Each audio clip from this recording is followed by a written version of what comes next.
이 시간 여러분 모두에게 하나님의 말씀이 임해서 그 말씀으로 위로받고 모든 병을 고침받고 풍성한 은혜 받기를 주님의 이름으로 축원합니다.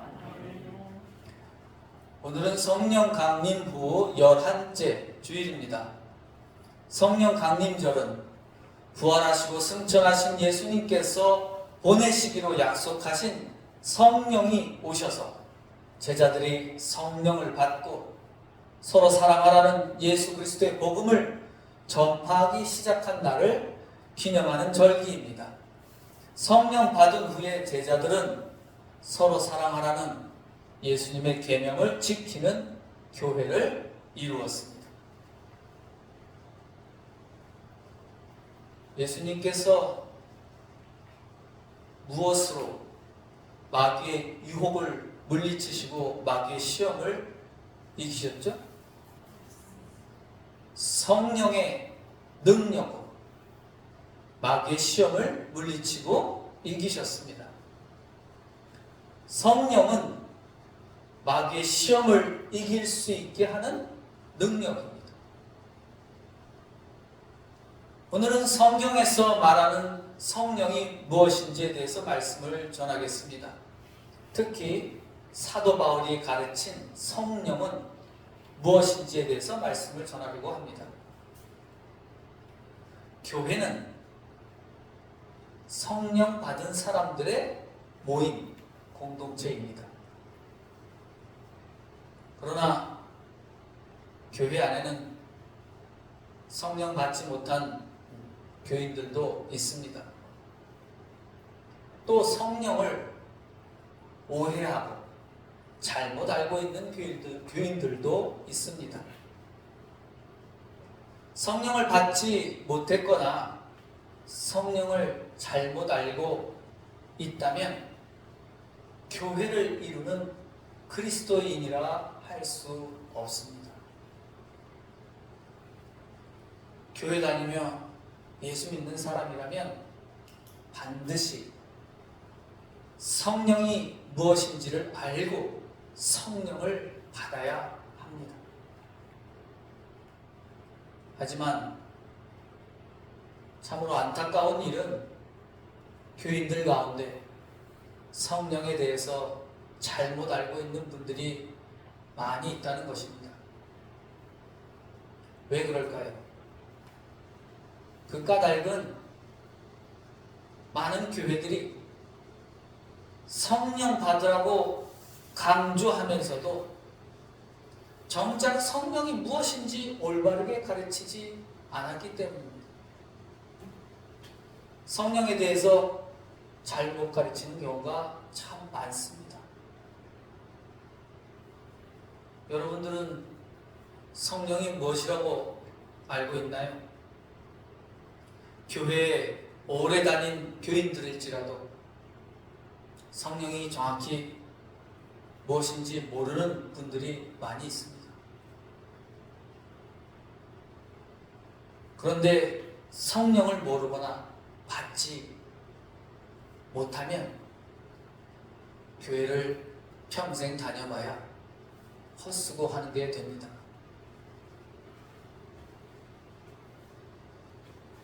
어떤 교인은 성령을 무당이 부르는 귀신 같은 존재로 알고 있습니다. 그러나 성령은 그런 귀신 같은 게 전혀 아닙니다. 무당이 구슬하면서 신내림을 받는다고 하죠. 그 신내림 받는다고 할 때 춤을 추기도 하고 몸을 떨기도 하고, 요즘에는 그런 걸 볼 일이 없지만 영화 같은 데서는 나옵니다. 이제 영화나 드라마 같은 데서는 볼 수 있습니다. 무당이 막 춤을 추면서 주문을 외우면서 소리를 지르기도 하고 미친 듯이 막 왔다리 갔다리 춤을 추기도 합니다. 성령 받는 일은 마치 그런 무당 신내림과 비슷하게 생각하는 교인들도 있습니다. 하지만 성경에서 말씀하는 성령은 그런 무당 신내림 같은 것이 전혀 아니고 그런 것과 전혀 관계가 없습니다.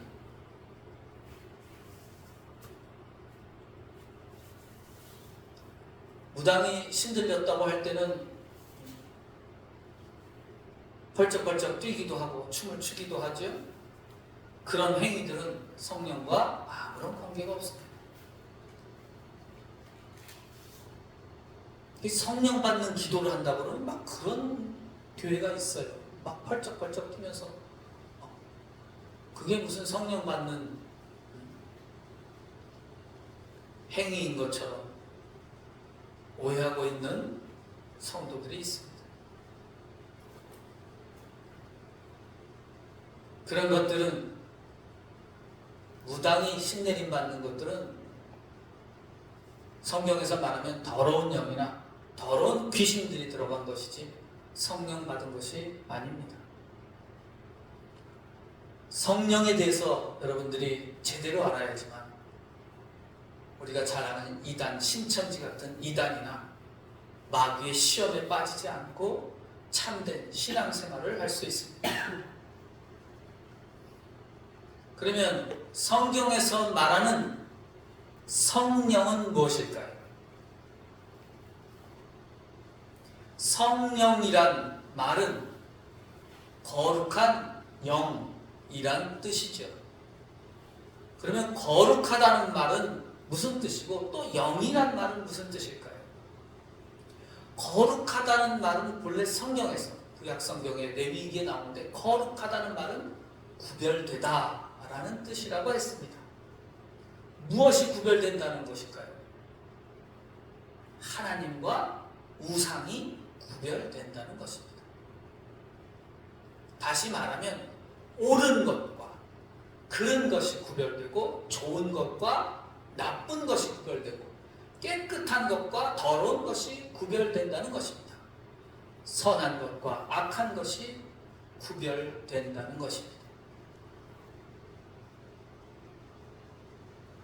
성령이란 불의하고 더럽고 악한 것들과 구별되는 진리의 영이라는 뜻입니다. 진리의 영은 거짓이 아닌 참된 영을 말합니다. 그런데 이제 이 영이란 말이 문제입니다.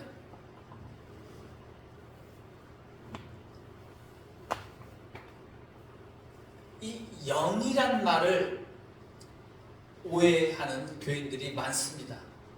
물론 교회에서 제대로 가르치지 않았기 때문에 그렇습니다. 우리나라 사람들은 영 하면 여러분들은 무엇이 떠오르세요? 영, 유령, 또 홀령, 제가 자주 말하는 산신령, 이렇게 뒤에 영이잖아요. 쉽게 말하면 귀신 같은 것을 떠올립니다. 이 영이란 한자, 이 한자인데 영은 한자 모양은 본래 제단 위에 술잔이나 음식을 올려놓고 하늘에 제사를 지낸다는 뜻을 가지고 있습니다. 어떤 제사를 지내냐면 그 영이란 한자 위에는 비우자가 있어요. 그래서 비가 내리기를 하늘에 제사를 지낸다. 그런 뜻을 가진 글자입니다. 그것을 상징하는 글자로 이렇게 만들어놨어요. 그래서 글자만 보면 아 이게 무슨 뜻이구나 하는 걸 알 수 있습니다. 그러나 성경에서 말하는 영은 그런 뜻과는 전혀 관계가 없습니다. 그러면 영이란 말은 원래 성경에서 어떤 뜻일까요?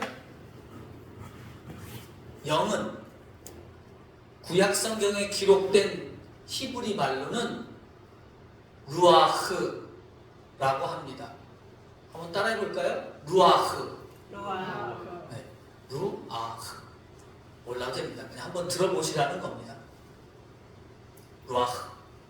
이게 목에서 나오는 소리로 발음해야 되는데 그 아랍 사람들이 특히 목에서 나오는 그 바람 나오는 소리 같은 걸로 이렇게 발음을 하더라고요. 따라할 수 없습니다. 우리는 루아흐 이렇게 말합니다. 또 신약 성경에 기록된 말로는 푸뉴마라고 합니다. 따라볼까요? 푸뉴마. 근데 이 두 낱말은 루아흐나 푸뉴마 이 두 낱말의 본래 뜻은 뭐냐 하면 숨쉬다 할 때 숨, 한자로는 호흡, 호는 불다고 흡은 들이마시다는 뜻입니다. 호흡. 그리고 또 중요한 뜻이 하나 있습니다. 숨 쉴 때 뭐가 발생하는데? 바람이 발생해요. 여러분 확인됐죠? 바람. 그래서 숨, 호흡, 바람 이란 뜻을 가지고 있습니다. 어떻습니까? 전혀 다르지요? 영이란 한자어의 뜻은 비를 내리게 해달라며 하늘에 제사를 드린다는 뜻을 지니고 있지만 성경에서 말하는 루아흐나 푸뉴마라는 말은 뭐라고요? 숨, 호흡, 바람이란 뜻이라는 겁니다. 한번 따라해볼까요? 숨, 호흡, 바람. 이게 이 세 단어가 본래 성경에서 말하는 영이란 단어의 뜻입니다.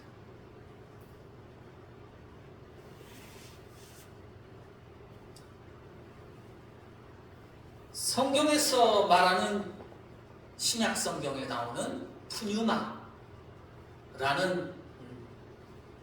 말은 그 영이라는 말보다는 우리말에 어떤 말과 가깝다고요? 바람이란 말과 가깝습니다. 바람을 뜻하는 한자가 뭐죠? 풍. 바람, 풍. 푸죠. 풍. 원래 파람이라고도 발음합니다. 파람에서 바람이 된 겁니다. 푸에서 온 거죠. 바람. 한국 사람도 바람을 매우 중요시 여겼습니다. 신라 시대 때 풍류도라는 게 있습니다. 풍류도. 바람이 흐르는 도다 가르칩니다. 그게 여기 경상도에서 있었습니다. 신라에 아주 중요한 사상입니다. 그리고 이 푸뉴마라는 말을 성경에 나오는 영이라는 단어는 우리말로 공기할 때 그 기에 가까운 말입니다. 그러니까 기도 바람에 가까운 말이에요. 그래서 공기라고 하는 말을 써요. 기도 흐르는 것이고 바람도 흐르는 것이다. 어쨌든 좀 어렵습니다. 이쪽은. 어쨌든 여러분들이 잘 알아두실 건 성경에서 말하는 영이라는 뜻은 본래 바람이나 숨이나 우리말로 하면 기와 비슷한 뜻을 지니고 있다. 그렇게 알고 계시면 됩니다. 이 영이란 말은 영어로 어떻게 되죠? 스피리트라고 잘 많이 사용하는 단어입니다. 스피리트라고 하고 독일어로는 가이스트라고 합니다. 참 외국말 많이 썼습니다. 제가 죄송합니다. 그냥 한번 들어보시라고 그렇게 한번 썼습니다. 왜냐하면 오해를 하지 않도록 하기 위해서 알려드리는 겁니다. 그냥 모르셔도 되지만 한번 좀 들어보실 필요는 있습니다. 영어로는 뭐 자주 사용합니다. 팀 스피리트 훈련 뭐 이런 할 때 스피리트 씁니다. 그게 우리말로 이제 영으로 번역되어 있습니다. 독일어는 가이스트다. 그런 말들은 우리말로 그럼 번역한다면 지금 우리가 보통 일상적으로 쓰는 말로 번역한다면 오히려 정신이란 말이나 아니면 얼이란 말이나 마음에 가까운 말입니다.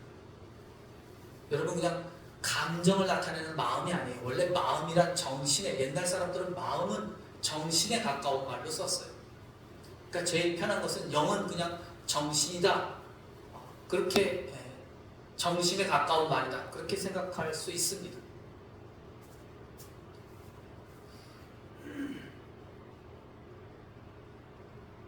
그런데 이 말을 어떤 말로 번역한 거예요? 영이란 말로 번역했는데 영은 무슨 뜻이라고요? 비를 내리게 하려고 하늘에 제사를 지낸다는 뜻의 단어 영이란 말로 번역을 해놓은 거예요. 그러니까 이 말을 보는 순간 어떻게 되겠어요? 오해하게 되어 있어요.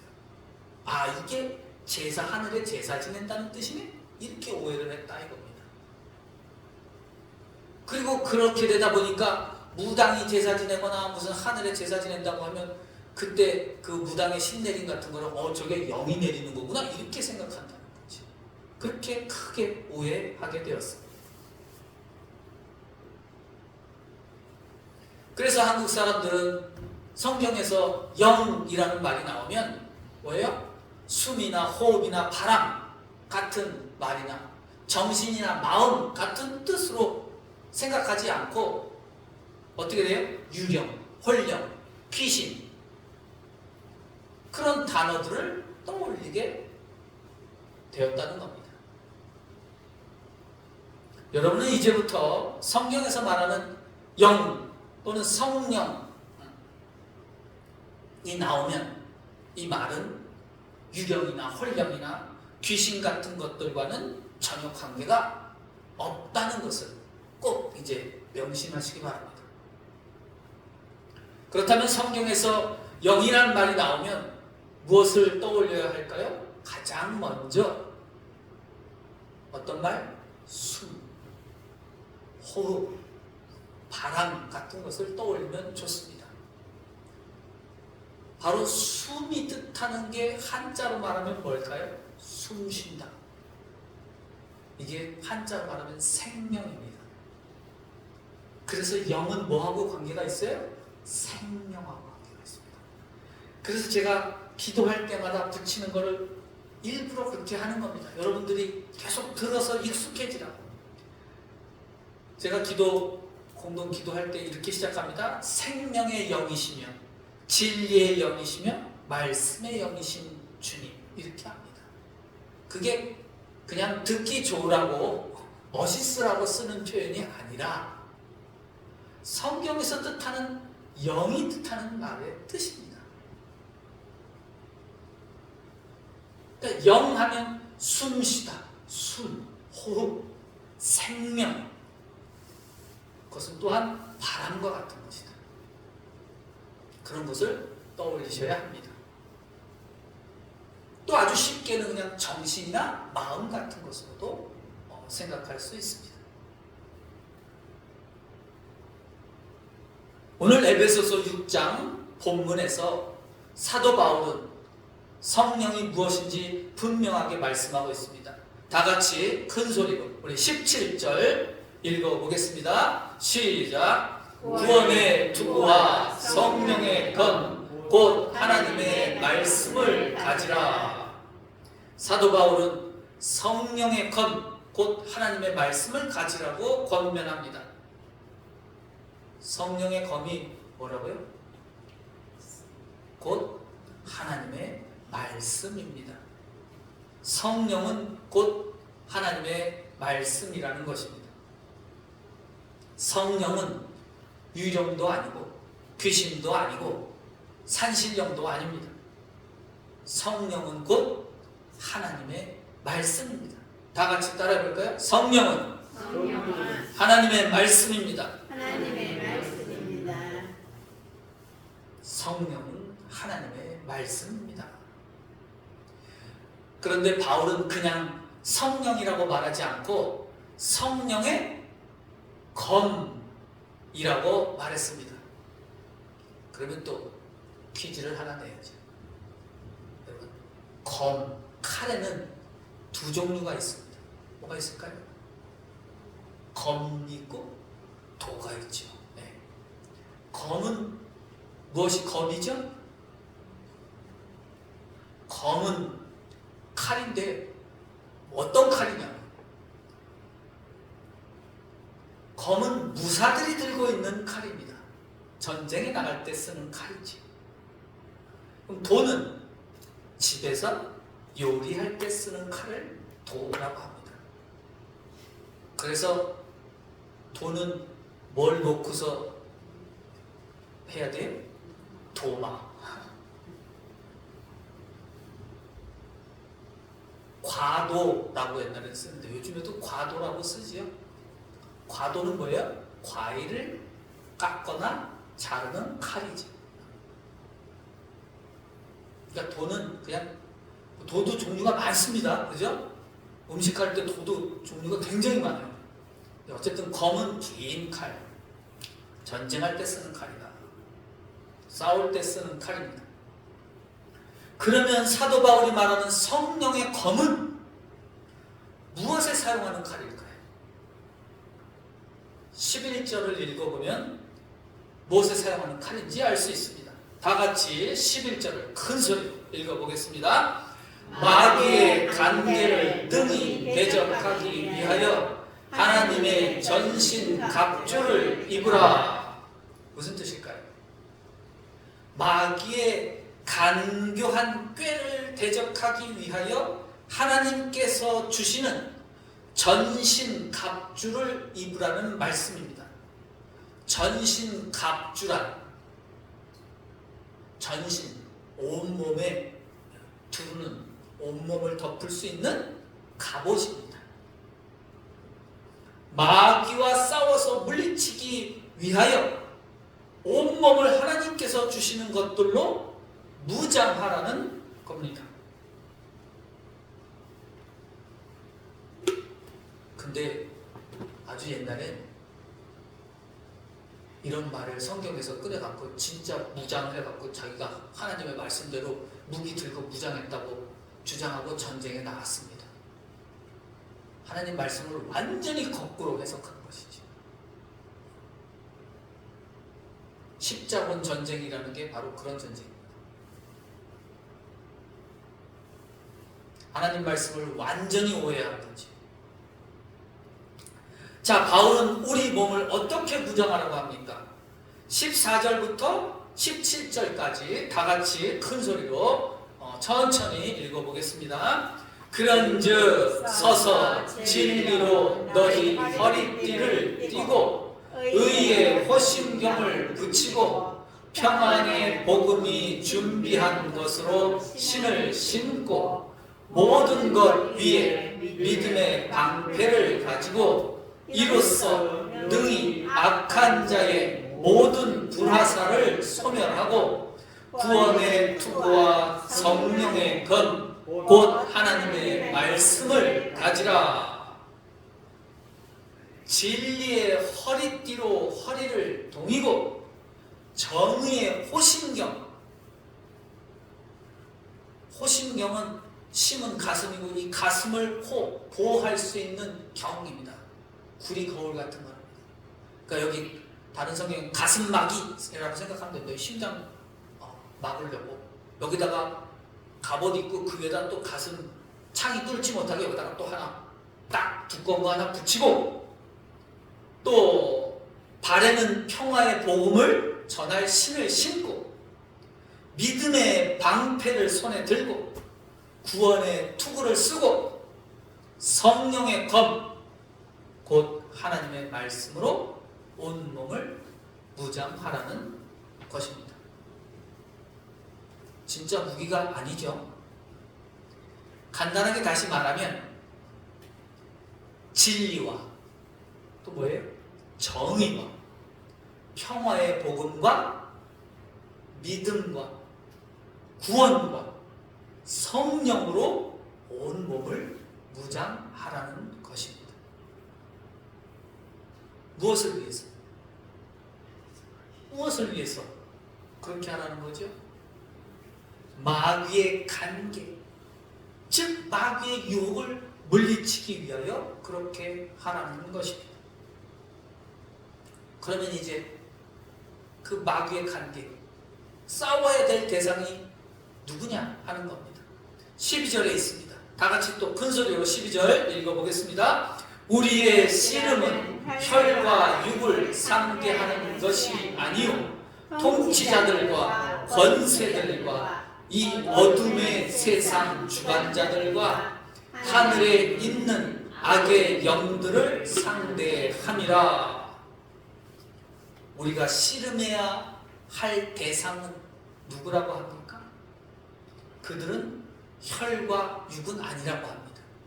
혈과 육은 이거는 혈과 육이라고 했지만 그냥 이것은 무슨 뜻이냐면 그냥 보통 사람을 뜻합니다. 그러니까 피와 살을 가진 그냥 보통 사람, 그런 보통 사람들이 아니라 뭐예요? 통치자들과 권세 있는 자들과 어둠의 세상의 주관자들, 또 하늘에 있는 악의 영들과 싸우기 위함이라는 겁니다. 쉽지 않겠습니다. 그죠? 높은 자리에 앉아있는 통치자들과 또 뭐야? 돈 많고 힘센 자들, 권세 있는 자들, 또 가난하고 힘없는 사람을 억누르는 자들, 어둠의 세상 주관자들이라고 하는 게 그런 뜻입니다. 세상을 어둡게 만드는 자들, 그런 통치자들과 싸우려는 것입니다. 쉽지 않겠죠. 그러니까 대상을 분명히 해야 합니다. 무슨 힘없는 사람, 나보다 약한 사람들 엉뚱하게 어디 가서 뭐 마귀가 무슨 병든 사람 뭐 귀신 쫓는다고 하는 그런 걸 위해서 성령을 받는 게 아니라는 거예요. 바울은 명확하게 말하셨습니다. 여기 통치자들은 그냥 통치자들이 아니라 물론 악한 통치자들이죠. 권세자들, 어둠을 주장하는 이 어둠 세상을 어둡게 만드는, 악하게 만드는 자들과 또 여기 하늘에 있는 악한 영들이라고 그랬죠? 이것도 무슨 진짜 하늘에 악한 영들이 돌아다닌다고 생각하시면 안 되겠죠? 이것은 좀 더 추상적으로 말하면 악한 영들이니까 그것은 거짓된 영과 불의한 영과 혐오하는, 미워하고 싫어하는 영과 또 욕심을 나게 하는 영들을 말하죠. 악하고 더러운 영들입니다. 바울은 마지막에 성령의 검, 곧 하나님의 말씀을 가지라고 말씀합니다. 바울은 성령이 무엇이라고 말씀하고 있어요? 하나님의 말씀이라고 합니다. 하나님의 말씀을 성령의 검이라고 합니다. 검은 누가 사용하는 거예요? 무사들, 군인들이 사용하는 겁니다. 그렇다면 성령, 곧 하나님의 말씀은 무엇에 사용하는 검이라고요? 마귀의 유혹과 시험을 물리치는 데 사용하는 검입니다. 예수님께서도 마귀의 유혹을 물리치시는데 성령의 검, 곧 하나님의 말씀을 사용하셨습니다. 성령은 마귀의 시험을 이길 수 있게 하는 하나님의 말씀입니다. 성령 곧 하나님의 말씀이 없으면 결코 마귀의 시험을 이길 수 없습니다. 그러므로 여러분은 하나님의 말씀으로 마귀의 유혹을 물리칠 수 있도록 하나님께 기도로 성령을 간절히 구하시기를 바랍니다. 그래서 마지막 18절에 이렇게 바울이 말씀합니다. 모든 기도와 간구를 하되 항상 성령 안에서 기도하고, 이렇게 말씀합니다. 성령 안에서 기도한다. 성령을 구하고 그 성령을 받고 그 성령 안에서 기도하는 것입니다. 어떤 기도를 드려야 합니까? 마귀와 여기 마귀의 관계를 이길 수 있도록 기도하는 겁니다. 여러분 모두 성령의 공, 곧 하나님의 말씀을 가지고 마귀의 시험을 이기고 악하고 더러운 영들, 거짓과 폭력의 영들을 물리칠 수 있는 하나님의 전신갑주를 입고 살아가는 하나님의 자녀가 되시기를 주님의 이름으로 축원합니다. 다 같이 기도드리겠습니다.